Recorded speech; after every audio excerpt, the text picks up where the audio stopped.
check ta vidéo. Il était l'un des visages de la French Tech, un orateur charismatique, un self-made man, une figure qui donnait envie de se lancer pour peu qu'on ait la rage et l'envie d'aller vite. Mais derrière le discours et les promesses, des accusations graves, des enquêtes, des condamnations et une chute que certains pourraient qualifier de spectaculaire. Vous le connaissez sûrement comme une star des réseaux sociaux dans le monde entrepreneurial. Vous l'avez peut-être vu et entendu dans des podcasts inspirants où il vous a peut-être laissé circonspect devant une de ces histoires rocambolesques dont il a le secret. Aujourd'hui, on va parler d'Oussama Ammar et on va commencer par une vidéo qui est sortie il y a plus de 2 ans et demi. Une vidéo qui n'est plus disponible pour un petit droit d'auteur, mais une vidéo qui avait cartonné à l'époque avec plus de 300 000 vues. Dans cette première partie, comme je vous le disais, on va parler de l'ascension d'Oussama Ammar, qui est un des cofondateurs de The Family, et on terminera sur ses démêlés judiciaires, mais très brièvement. Ça sera l'objet de la deuxième partie. Dans cette vidéo, vous allez pouvoir profiter de 3 coupes de cheveux différentes.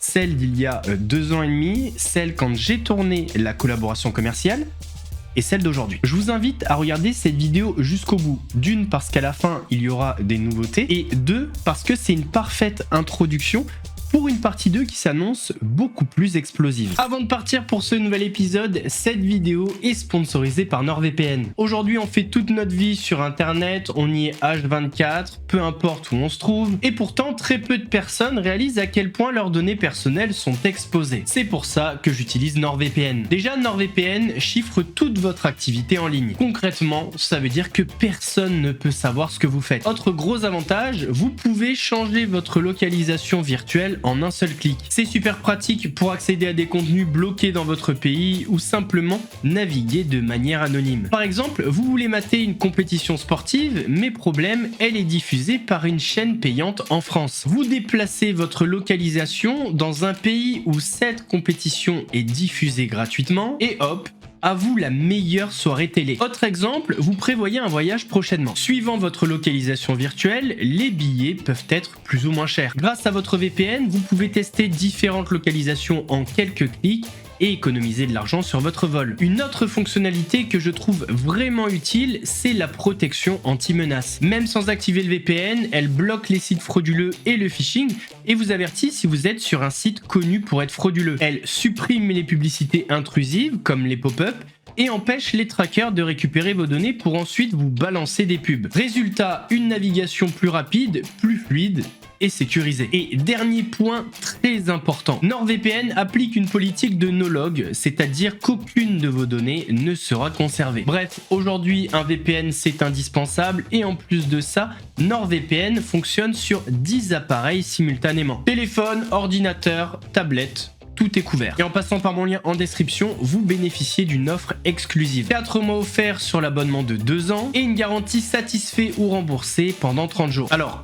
la question que je me pose, c'est qu'attendez-vous? Maintenant que je vous ai distillé mes conseils, place à la vidéo. Avant de partir pour cette nouvelle vidéo, c'est le moment de soutenir la chaîne et moi-même en mettant votre plus gros pouce bleu, votre meilleur commentaire. On n'oublie pas de s'abonner et d'activer la cloche pour pas rater les prochaines vidéos. On fait de même sur la chaîne secondaire, la chaîne Laurent Delamousse, où vous avez des vidéos actualités quasi quotidiennes. On me rejoint sur Instagram, sur TikTok, sur Twitch pour pas rater les lives du dimanche soir à 21h30. On va chercher à boire, manger, on se met à l'aise. Et moi je m'occupe du reste. Oussama Ammar, cet entrepreneur que vous avez forcément vu sur TikTok ou sur d'autres canaux. C'est un homme adepte et excellent dans le storytelling. Qu'on l'aime ou qu'on le déteste, Oussama Ammar est une personne imposante. Alors quand je dis imposante, ce n'est pas par rapport à sa corpulence. C'est effectivement une personne qui prend beaucoup de place sur les réseaux. Et si je précise ça, c'est que je vais me permettre de poser un avertissement. Je compte sur vous pour être respectueux dans les commentaires et de ne pas faire preuve de grossophobie. Et n'a aucun lien avec sa corpulence. Parce que même si effectivement Oussama Ammar a une certaine corpulence, il est quoi qu'il arrive plus qu'un corps et je vous demande quand même d'avoir du respect. Très souvent sur TikTok, je vois énormément de commentaires grossophobes et je trouve pas ça bien puisqu'on ne choisit pas son physique et qu'il est important de rappeler que ce n'est pas parce qu'une personne a une forte corpulence qu'elle vide tous les frigos du quartier. Merci de respecter cela. Tous les commentaires grossophobes, je les supprimerai et si c'est trop violent, je masquerai le pseudo sur la chaîne donc vous pourrez plus vous exprimer. Donc comme on le disait, Oussama Ammar est une personne imposante. Comment il arrive à être imposant? Eh bien tout simplement en maîtrisant une arme fatale, l'art du storytelling. C'est une personne qui va vous raconter une histoire et il va très bien le faire. Oussama a de l'expérience. Il est fluide quand il parle, il a une excellente élocution. Tout ça fait qu'il dégage une confiance en soi et un certain charisme. Et ce qui est très fort avec Oussama, c'est que qu'on l'aime ou qu'on le déteste, on l'écoute jusqu'à la fin. Et avant de vous présenter Oussama Ammar et sa vie, pour qu'on comprenne d'où il vient et où il est arrivé, voici un exemple qui va vous montrer que même une situation anodine peut se transformer en histoire incroyable quand Oussama Ammar est dans les parages. Je suis en train d'attendre dans l'avion et il y a un mec qui dit ouais, je comprends pas ce qui s'est passé, j'ai perdu mon passeport dans l'aéroport. Et la nana dit pas de passeport, vous montez pas dans l'avion. Je me tourne, je dis mais attendez, vous foutez de ma gueule, c'est un vol France à France. Elle me dit non, la règle c'est qu'on doit regarder s'il a pièce d'identité ou passeport. Je dis mais il a un scan. Elle dit non, elle rentre pas. Le mec il dit mais je vais pas rester là, il y a ma fille qui est déjà dans l'avion. Non, on n'a pas le droit d'aller chercher votre fille. Mais ma fille elle a 12 ans. Ah bah vous auriez dû réfléchir avant. Alors là j'ai pété un câble. J'appelais des mecs que je connais en droit de l'aviation, je dis tu lui parles, prenez le téléphone. Oui alors je suis avocat, prends le nom, monsieur vous allez voir, on va lui pourrir sa vie. Le mec non mais moi je veux juste monter dans l'avion. Personnellement, il y a un mec qui me regarde et qui me dit ouais j'ai perdu mon passeport, je prends mon téléphone, j'appelle ma mère et je lui dis ouais maman, putain il y a un mec qui a perdu son passeport, j'aimerais pas être à sa place. Je suis né le 25 septembre 1986 à Beyrouth, au Liban. À l'âge de 2 ans, je quitte mon village natal, avec ma mère, pour me rendre en République démocratique du Congo. 3 ans plus tard, on est expulsé et on se rend en France, à Tours. Ma mère travaille en tant que femme de ménage. Je commence à travailler très tôt à l'âge de 12 ans. À 15 ans, je revends ma première entreprise pour 150 000 €. Après le lycée, je me lance dans des études de philosophie à la Sorbonne mais je ne les finirai pas. L'entrepreneuriat représentait tout pour moi et à 19 ans, je revends un programme de récupération de fichiers PDF à un fonds d'investissement, puis je travaillerai pour eux en tant que consultant par la suite. En 2012, j'ai fondé avec 2 associés The Family. Le but est d'accompagner les startups dans leur déploiement et on met à leur disposition des services en contrepartie d'un pourcentage de leur capital. En 2021, je quitte The Family car il est temps de laisser la place à une nouvelle génération de conseillers mais je continue à faire des vidéos, des conférences mais d'une manière différente. J'ai également des parts dans des startups et j'ai investi dans la crypto-monnaie. Si Oussama Ammar a envahi nos écrans, c'est parce qu'il est omniprésent. Il crée beaucoup de contenu et ces contenus souvent sont des podcasts. Des podcasts qu'il fait en général avec son ami Yomi Denzel. La première vidéo que je vous ai montrée est extrait d'un podcast. Et dans ces podcasts, Oussama raconte énormément d'histoires, énormément d'anecdotes. Et il faut bien se l'avouer, il y a 2 mondes. Il y a notre monde et le monde de Oussama. Dans le monde de Oussama, il se passe des trucs de fou furieux. Et ça, les internautes l'ont bien remarqué. Au fur et à mesure des histoires et des anecdotes, il y a une petite réputation qui a commencé à graviter autour de Oussama. Une réputation qui n'est pas inconnue sur cette chaîne. D'ailleurs, vous l'avez vu dans le titre. L'internet français suspecte Oussama de n'avoir jamais vécu certaines histoires. Ou alors, de les avoir embellies fois 1 million. En tout cas, le mot mytho revient très régulièrement. Voici un petit florilège d'anecdotes que les internautes ont du mal à croire. Pour dire à un ami une histoire invraisemblable, j'étais au Japon, j'ai fait la fête avec les Yakuza et j'ai joué au poker avec le chef des Yakuza. Et il me dit, mais il n'y a qu'à toi que ça arrive. Je dis oui, parce que toi, connard, quand tu vas au Japon, tu rencontres un mec, il a un tatouage, tu lui dis pas « Ah, t'es un Yakuza !» Non, tu fermes ta gueule, t'es lâche et tu rentres chez toi. Moi, je vois un mec dans un tatouage, je lui dis « Alors, t'es où dans la hiérarchie ?» Évidemment, on a du mal à imaginer qu'avec la rigidité des Yakuza et leur discrétion, tu puisses brancher un des chefs Yakuza en lui disant « Bon alors, t'es comment dans la hiérarchie de quoi ? T'es quoi, secrétaire, directeur ?» À mon avis, ça va pas le faire rire et tu vas sûrement finir comme ça.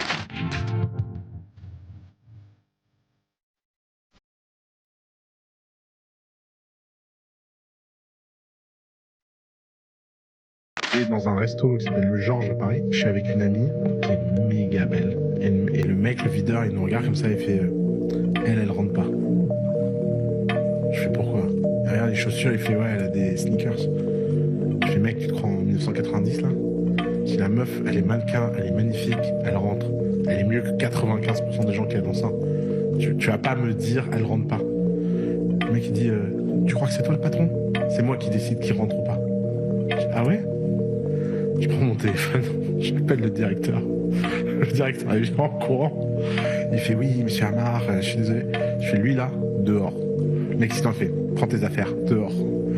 Et vraiment, je me sentais tellement bien d'avoir fait ça. Alors je connais très bien le tapis rouge à l'entrée, et cette histoire est vraie. Le directeur a arrêté d'allaiter son enfant de 4 mois alors qu'il était en réunion avec Macron pour venir voir Oussama. 100% vrai. Je passe 48 heures à Paris. Je suis à Opéra. Je m'assois sur un banc. Je suis debout au téléphone, je marche, je laisse mon sac sur le banc. Et là, je me fais voler mon sac. Et je vois un touriste espagnol. Je dis, ouais, t'as vu quelqu'un? Il me dit, non, j'ai rien vu et tout. Et il se barre. J'ai plus de passeport, j'ai plus d'argent, j'ai plus de carte bleue. Et je suis dans la merde, tu vois. N'importe qui d'autre, à ce moment-là, l'histoire s'arrête. Je trouve un moyen de localiser mon ordinateur. Je vois qu'il ping à Ivry-sur-Seine. 8 heures du matin, je suis au commissariat, je débarque. Allez, 2 voitures, on y va. On récupère mes affaires. Le flic, il m'a dit, ouais, tu t'es cru où, là, dans un western? Et on s'engueule tellement que je me prends une amende de outrage à agent. Normalement, encore une fois, tu vois, là, l'histoire s'arrête là. J'appelle mon pote. Je lui dis, t'as une voiture? Il me dit, ouais. Je dis, viens me chercher. On va à Ivry-sur-Seine. J'arrive à Ivry. Il y a 2 lascars qui me regardent. Il fait, oh, t'es pas le mec de YouTube, toi?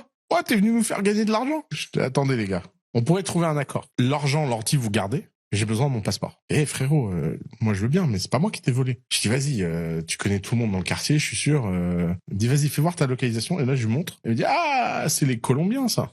Bon, ok, vas-y. Et là, il prend 2 potes à lui et on va chez les Colombiens. Au bout de 4 heures d'embrouille, les mecs finissent par m'expliquer qu'ils ont jeté mon passeport dans la rue. Je leur dis, bon, si vous n'avez pas mon passeport, vous me rendez mon ordi, mon argent. Je récupère mes affaires, je rentre à Paris. Quelqu'un qui a trouvé mon passeport dans la rue m'envoie un message sur Instagram et je récupère mon passeport. Quand je raconte cette histoire aux gens, les gens disent, ouais, c'est pas possible. Comment ça t'arrive des trucs pareils? Bah, ça m'arrive parce que je fais des trucs. Les gens, ils se font voler leurs trucs, ils vont pas chercher leurs affaires. Moi, j'y vais. Bah, évidemment, je tombe fini avec un Colombien qui a un seul œil, 2 caïds des cités, parce que c'est ça la vraie vie, en fait. La vraie vie, elle est plus impressionnante que n'importe quel film de cinéma. Mais les gens ne veulent pas être des acteurs de leur vie. Les gens font tout pour éviter tous les scénarios qui sortent du script. Et après, ils disent, c'est bizarre, j'ai une vie où il se passe rien. Bah, il se passe rien parce que tu ne joues rien. Tu ne crées aucune situation pour qu'il se crée des trucs. Et évidemment, quand tu le fais, bah, la vie t'en donne plein. Et la vie te donne des scénarios invraisemblables. Il y a une chance de fou, ce Oussama. Il arrive à trouver un moyen pour localiser l'ordinateur. Il appelle son pote, direction Ivry. Et là, coup de bol, il tombe sur 2 lascars qui le reconnaissent. Ils se font un espèce de deal, et là, les lascars reconnaissent que sur le ping, c'est chez les Colombiens. Peut-être qu'on n'est pas à Ivry, on est à Miami.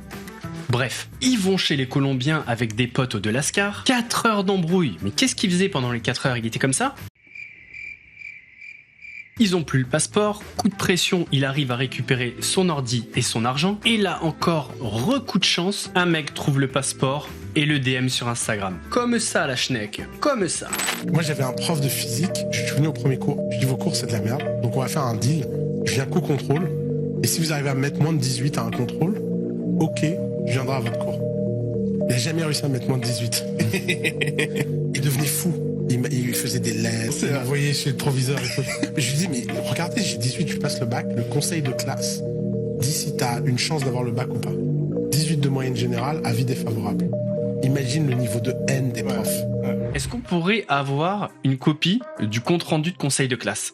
C'est pour un ami. Et un jour, j'avais 12 ans, je faisais mes devoirs chez ce type, comme tous les mercredis, et j'entends le type au téléphone en train d'hurler, en disant « Je suis pas du tout content, c'est pas à la hauteur, le site est pas bon, machin ». Et il raccroche le téléphone de rage, et je lui dis « Vous savez, si vous avez besoin d'aide sur votre site internet, moi je peux vous aider ». Et donc je rentre chez moi, je tape sur internet « Comment fabriquer un site ?» Et je suis toutes les étapes, et je fabrique un site, et je lui ramène 2 jours après. Et il me dit « Combien je te donne ?» Et je lui dis bah, « Écoutez, je sais pas, 50 francs ». Alors là, le type dit « Bon, ok, c'est perdu d'avance ». Semaine après, il donne 6 000 francs en liquide à ma mère. À l'époque, ma mère gagnait 2 000 francs par mois et ça a été un déclic dans ma vie. Il avait donc le coup de chance dans le coup de chance. Il était vice-président du marketing d'Apple. Faut avouer que celle-là, elle est pas mal. Donc on est en 1998. Oussama habite à Tours. Il fait ses devoirs chez le vice-président du marketing d'Apple. Il tombe sur une conversation où le mec est très énervé parce qu'on lui a rendu un site internet qui est pas du tout au niveau. Là, Oussama, il rentre chez lui, il tape sur internet comment fabriquer un site. Mais je le rappelle, on est en 1998. Internet ne ressemble pas du tout à ce qu'on connaît actuellement. Et je suis pas sûr qu'en 1998, ce soit si facile de trouver comment fabriquer un site. En tout cas, il ramène son site dans une petite boîte. Il le dit lui-même, je lui ramène le site, tac, et là le mec est hyper content et lui donne 6 000 francs. J'ai beau me répéter l'histoire des dizaines et des dizaines de fois, je vois pas à quel moment je vais y croire. Pourquoi le vice-président du marketing d'Apple est à Tours? Pourquoi il y a un enfant qui fait ses devoirs chez lui? Et comment un mec de 12 ans qui va apprendre, soi-disant sur internet, comment créer un site, va le satisfaire? J'imagine que ce mec a autour de lui des cracks en informatique. Alors comment Oussama, qui est derrière son PC à l'âge de 12 ans, va réussir à le satisfaire et l'éblouir. Retrouvons cet ancien vice-président du marketing d'Apple. On a besoin de lui. Là, je pense que ça doit pas être si difficile à trouver. Mec, on a besoin de ton témoignage. Alors on va pas se mentir, Oussama Ammar est effectivement un menteur. Difficile de prouver que c'est un menteur, mais très difficile pour lui à prouver qu'il dit vrai. Et cette technique déjà, elle est maligne. Parce que si on vient à contester ses versions, qu'est-ce qu'il peut nous dire? Prouve-moi que je mens. Et là, c'est impossible à faire. Donc, ces histoires, son storytelling tient dans le fait que c'est indémontable, c'est improuvable qu'il ment. Et tant qu'on peut pas prouver qu'il ment, techniquement, il dit la vérité. Mais bon, oublions cette technique. Il ment, on le sait. Et il y va pas avec le dos de la cuillère sur ses mensonges. C'est vraiment assez gros. Parfois, c'est tellement gros qu'on pourrait se demander s'il fait pas exprès. En réalité, Oussama Ammar utilise 2 leviers. Le premier, c'est le marketing du mensonge. Alors, ce n'est que ma conviction. Et je pense qu'il ne le dira pas tout de suite, mais un jour, je pense, il le dira. Il faut différencier 2 choses. Le mensonge pur et dur, qui lui est malhonnête, et n'a pas vocation à être découvert. Et le mensonge marketing, qui lui, pour le coup, a vocation à être découvert tôt ou tard. C'est la personne en question qui va choisir le timing. Et le marketing du mensonge a plusieurs avantages. Le premier, c'est créer le buzz. Et quand tu crées le buzz, tu augmentes la notoriété de ta marque. Et les vidéos que je vous ai montrées juste avant sont les parfaits exemples que ça marche très très fort. Ces vidéos ont été vues des millions de fois et c'est pas prêt de s'arrêter. Et la recette du succès de ces vidéos, elle est très simple. Que tu aimes Oussama ou que tu le détestes, tu vas regarder la vidéo. Si tu l'apprécies, tu vas pas rater une seconde et boire ses paroles jusqu'au bout. Et si tu le détestes et que t'es un hater, tu vas regarder jusqu'au bout pour te moquer. Et en plus de te moquer, tu vas sûrement partager ça pour que les autres se moquent aussi. Mais là, il est déjà trop tard. Tu as fait le succès de cette vidéo. Tu l'as regardée, tu l'as partagée, et même si le but c'était de se moquer, tout le monde va la voir. On dit souvent « bad buzz is good buzz ». Alors cette phrase, elle vaut que si le risque est maîtrisé. Et là, le risque au pire, c'est que les gens se foutent de sa gueule. Mais ça, Oussama, il s'en fout parce qu'il a un plan en tête. Le deuxième avantage du mensonge marketing, c'est que tu vas tester la fidélité des gens. Et oui, parce que tu vas directement venir taper dans l'émotionnel. Et vu que ton mensonge est gros, tu vas pouvoir jauger à quel point ta communauté est fidèle et va te défendre. Parce qu'en fait, à chaque fois qu'il y a un bad buzz, ils se radicalisent un peu plus. Ils sont un peu plus dingues. C'est-à-dire que je suis passé de Oussama dit des trucs intéressants à Oussama est Dieu sur terre.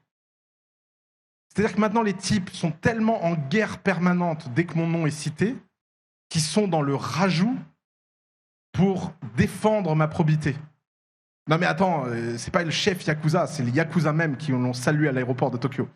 Et en fait, le problème, c'est que cette guerre permanente, en fait, c'est le leverage de l'Internet. Et le troisième et dernier point, c'est que si ton mensonge marketing est bien maîtrisé, tu vas devenir très bankable. Si tu as des produits à vendre, tu vas sûrement en vendre beaucoup plus. Et même si tu n'as rien à vendre, le contenu que tu vas proposer va être monétisé. Donc, va faire de l'argent. Parce que, qu'on se le dise, qu'un contenu soit vrai ou pas, il est monétisé de la même manière. Il n'y a pas une monétisation pour les vérités et une monétisation pour les mensonges. Et quand je vous disais juste avant que le marketing du mensonge avait pour bénéfice d'augmenter la notoriété de votre marque, et bien dans le cas d'Oussama Ammar, c'est particulier. Oussama Ammar n'a pas de marque. Il est sa propre marque. Et pour valoriser sa propre marque et la mettre en avant, il va utiliser tout simplement le personal branding. Et Alec, il a beaucoup réfléchi à son personal branding, quand moi, je l'ai beaucoup subi. Comme il disait, je fais des millions de vues sur TikTok, mais j'ai pas de compte TikTok.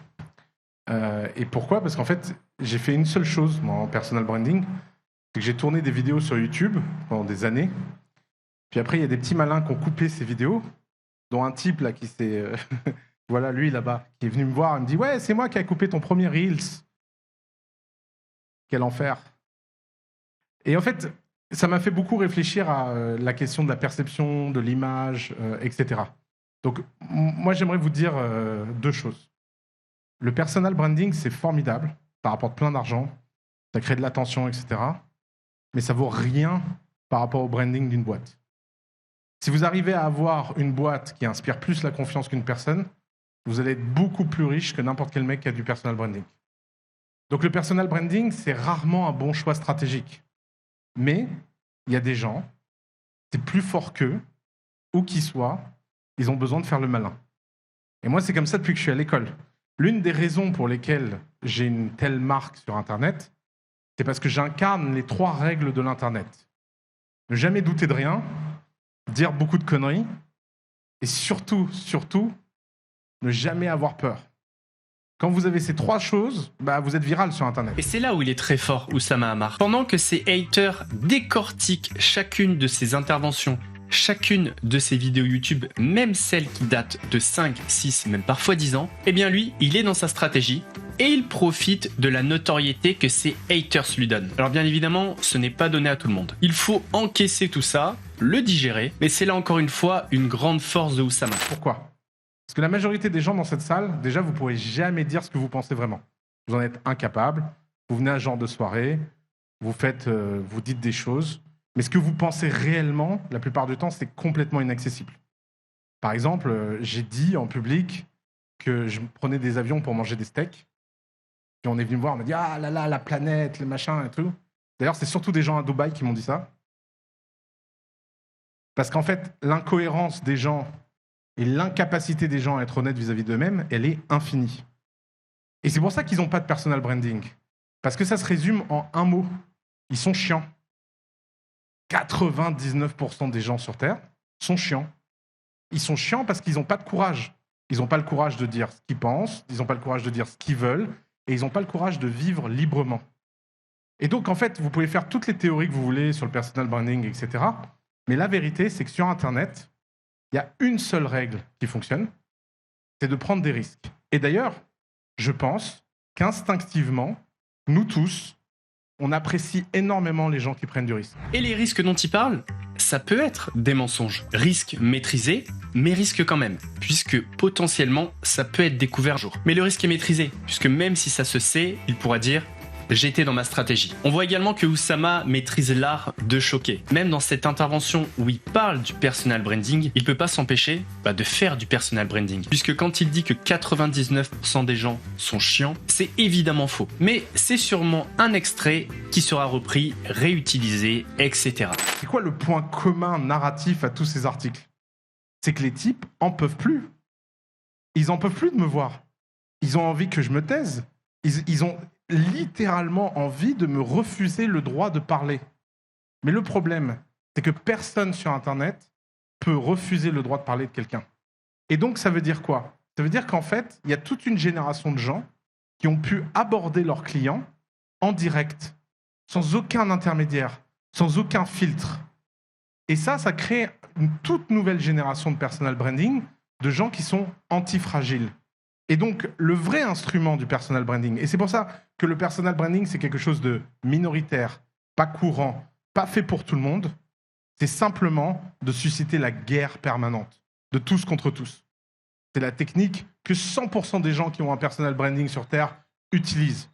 D'ailleurs, le problème, c'est que ça devient addictif. Tout ça est bien beau, le personal branding, etc.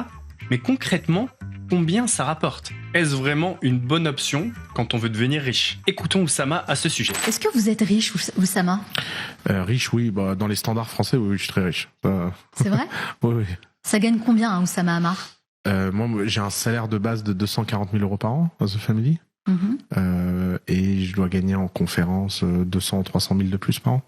Ça coûte combien, en fait, d'avoir Oussama Ammar en conférence ? Ça coûte 10 000 € d'avoir Oussama Ammar en conférence. Pour 1 heure. C'est plutôt pas mal. Ouais, je trouve pas ça assez cher, moi, mais bon, j'arrive pas à monter mon prix, donc le marché a décidé que c'était 10 000 €. L'argent, c'est un truc incroyable, parce que l'argent, c'est le vrai luxe de l'argent, c'est le confort mental.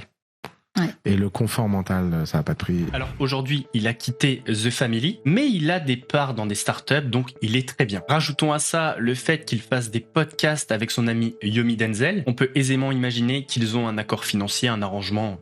Ça me paraît plutôt logique. Dans cette vidéo, on a vu quand même un côté extrêmement positif d'Oussama. Même si on a parlé de mensonges, on a vu que tout n'est que stratégie. Mais on va quand même parler dans cette vidéo de certains échecs. Parce que quand tu tentes énormément de choses, quand tu prends des risques, parfois tu échoues. C'est pas grave, hein.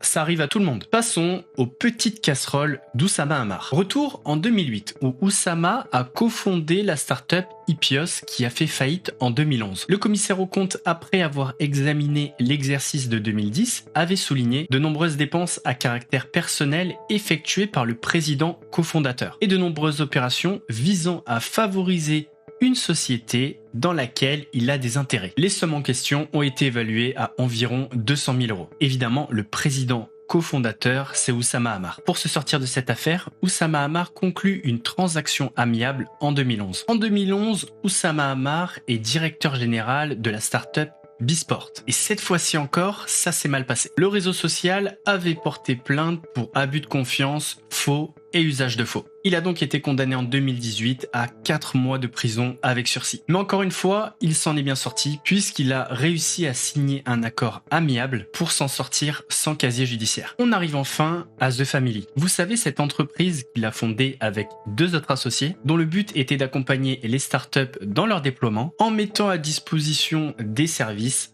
en contrepartie d'un pourcentage de leur capital. On en a parlé dans cette vidéo, mais Oussama Ammar a quitté The Family en novembre 2021 et Oussama a dit publiquement que les raisons de son départ, c'était simplement qu'il voulait s'éloigner de cet écosystème et se tourner vers le Web 3, qui est tout simplement le futur du Web 2.0. Alors ça, c'est la version publique. L'autre raison qui peut expliquer le départ de Oussama Ammar, c'est tout simplement que The Family a accusé dans un premier temps Oussama Ammar d'avoir détourné 3 millions d'euros. Et on a appris en début de cette année qu'en réalité, c'est pas 3, mais 4,5 millions d'euros. C'est pourquoi The Family a attaqué Oussama Ammar en justice pour abus de confiance et faux. En plus, ils l'ont fait dans 3 juridictions, en France, au Royaume-Uni et aux îles Caïmans. Autant vous dire que la guerre est déclarée entre les actionnaires et Oussama. D'après ce qu'on sait, le détournement aurait été effectué entre 2019 et 2020. L'argent était normalement destiné à être investi dans des startups aux États-Unis. D'après l'avocat de The Family, la somme de 3 millions d'euros a été versée à Oussama Ammar et à ses holdings personnels. Normalement, il devait réinvestir cet argent dans les startups. Mais on ne sait pas s'il l'a fait et il a toujours refusé de fournir des documents montrant ce qu'il a fait avec cet argent. Apparemment, c'est assez compliqué d'agir. Ça ne veut pas dire qu'il est coupable, mais en tout cas, Oussama habite à Dubaï et ses holdings sont immatriculés à Hong Kong. Oussama s'est bien évidemment défendu dans cette affaire. Voilà ce qu'il dit. Mes ex-cofondateurs ne m'ont attribué aucune participation pour les startups que j'ai moi-même amenées à The Family en 2020 et 2021. Leur proposition de rachat de mes parts est scandaleusement basse.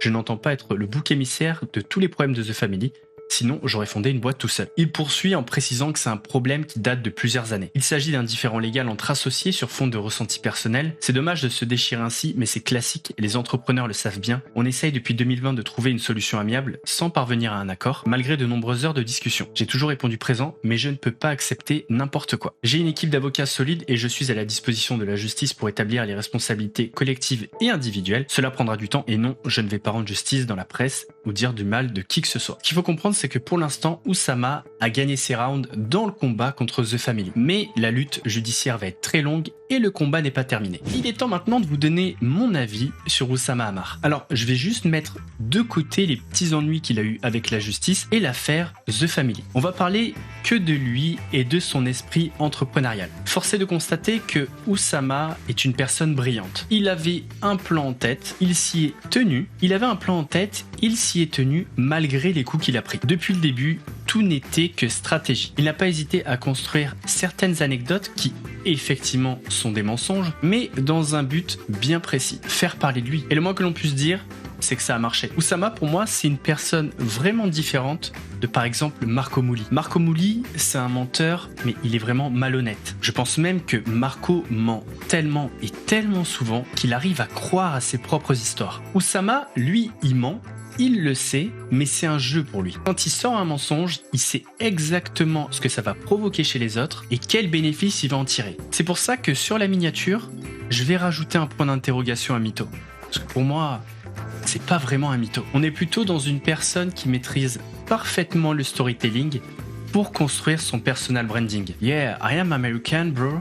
You can't exist, yeah, you know. En tout cas, j'ai pris beaucoup de plaisir à faire cette vidéo. J'ai même découvert des choses sur Oussama. Et je dois dire que même s'il a dérapé à certains moments avec les entreprises qu'il a eues en gestion, je trouve que c'est quand même un personnage sympathique, intéressant J'ai pris du plaisir à regarder ses interventions et je comprends tout l'intérêt positif autour d'Oussama. Ça, c'est ce que je disais il y a 2 ans et demi concernant Oussama Ammar et depuis, mon avis a changé. Forcément, j'ai eu accès à de nouvelles informations et je pense qu'il y a 2 faces. Il y a la face publique et c'est vrai qu'en public, Oussama est très bon et il arrive à paraître sympathique, alors qu'en privé, il y a une face plus sombre. Quand il y a 2 ans et demi, je disais dans cette vidéo que les mensonges c'était stratégique, on en a eu la preuve et d'ailleurs il a surfé sur ça de nombreuses fois. Et encore une fois, le jeu qu'il a créé autour de ça, c'est quand même assez habile parce que il vient dire des mensonges, il l'avoue, mais ça vient laisser sous-entendre quelque chose, c'est que les autres anecdotes sont vraies. Vous voulez que je vous raconte la première fois que j'ai fait un plan A4? J'étais à Paris et là, je croise une mannequin qui est un peu perdue en train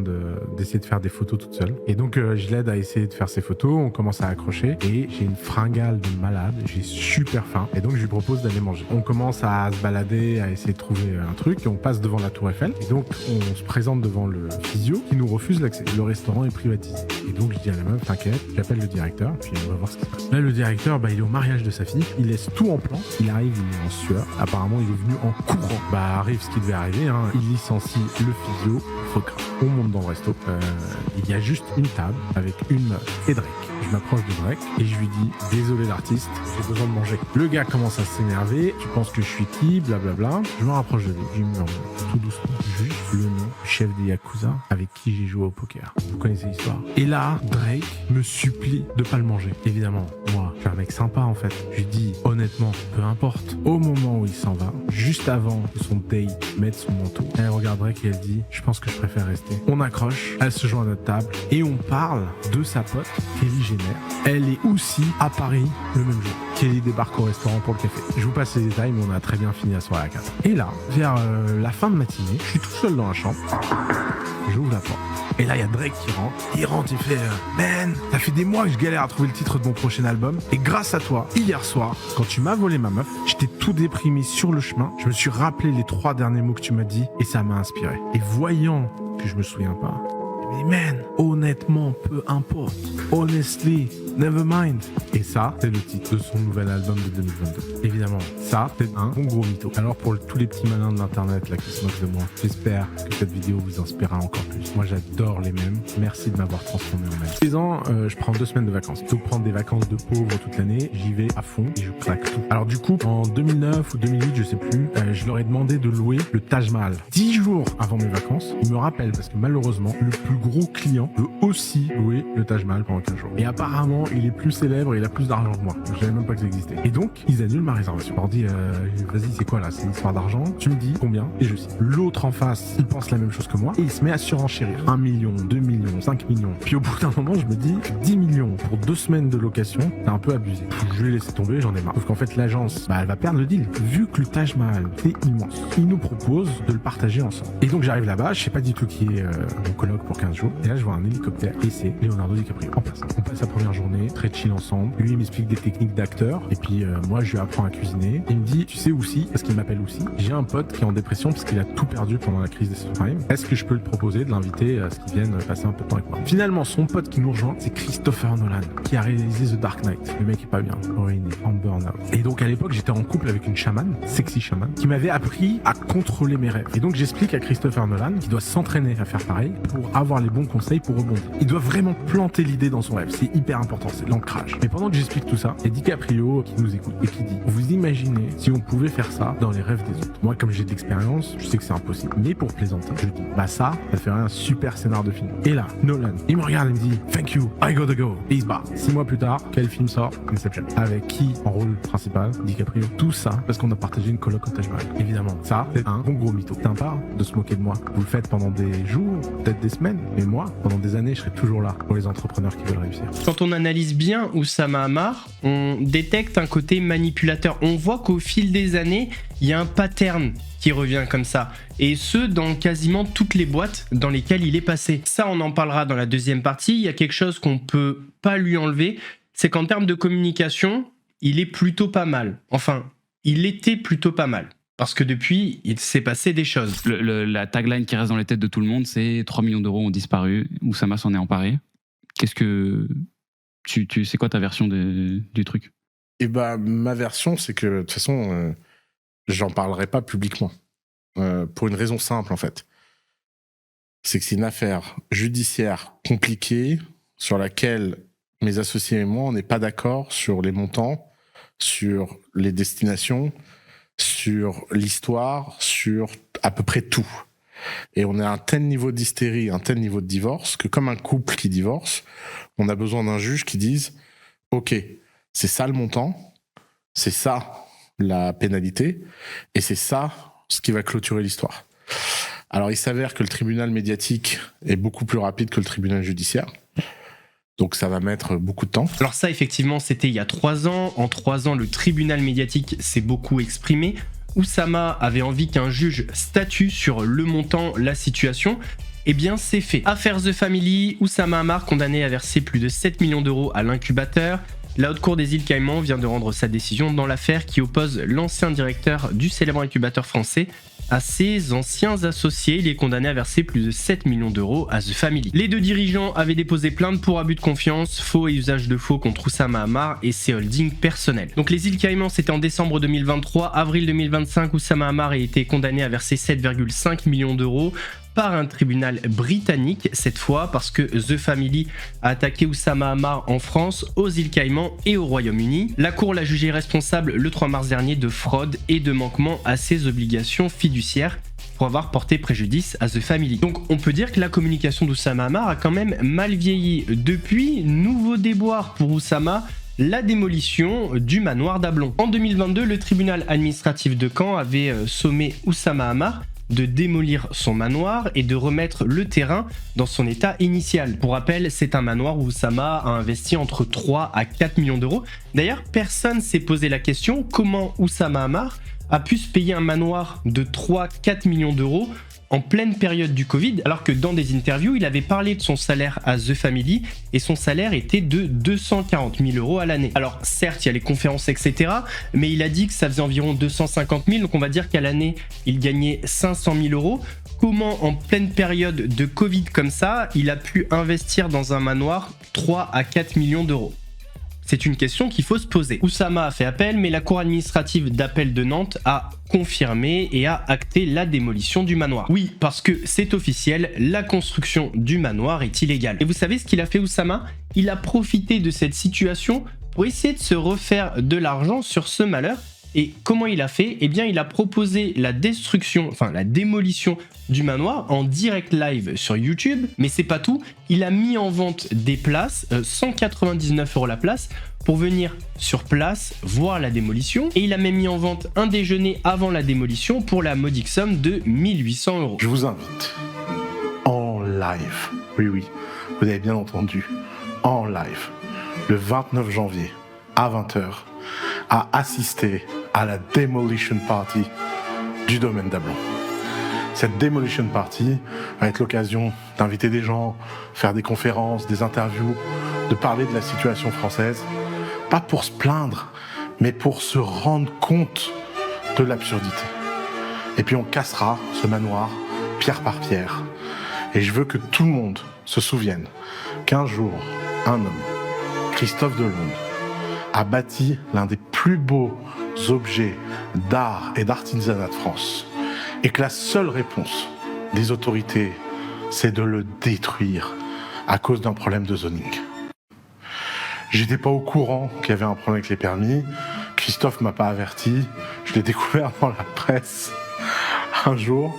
Est-ce que ça m'a fait penser que Christophe m'avait trahi, comme j'ai pu lire dans certains articles de presse qui sont sortis ? Absolument pas. Parce que je n'ai qu'une loyauté et qu'une amitié envers ce génie incroyable. Et justement, on parlera de son amitié et de sa loyauté dans la deuxième partie. Et peut-être que je vous dirai pourquoi en ce moment vous ne voyez plus Yomi Denzel et Oussama Ammar ensemble dans des vidéos, notamment sur la chaîne YouTube Sans Permission, c'est leur chaîne avec Antoine Blanco. Messieurs, dames, on arrive à la fin de cette vidéo, j'espère qu'elle vous a plu. Si c'est le cas, votre plus gros pouce bleu, votre meilleur commentaire. On n'oublie pas de s'abonner et d'activer la cloche pour pas rater les prochaines vidéos. On fait de même sur la chaîne secondaire, la chaîne Laurent Delamousse, où vous avez des vidéos actualités quasi quotidiennes. On me rejoint sur Instagram, sur TikTok, sur Twitch pour pas rater les lives du dimanche soir à 21h30. Nous, on se donne rendez-vous mardi. En attendant, prenez soin de vous. J'espère que vous avez passé un joyeux Noël et de bonnes fêtes pour celles et ceux qui ne fêtent pas Noël. Mousse, vous savez. Express yourself.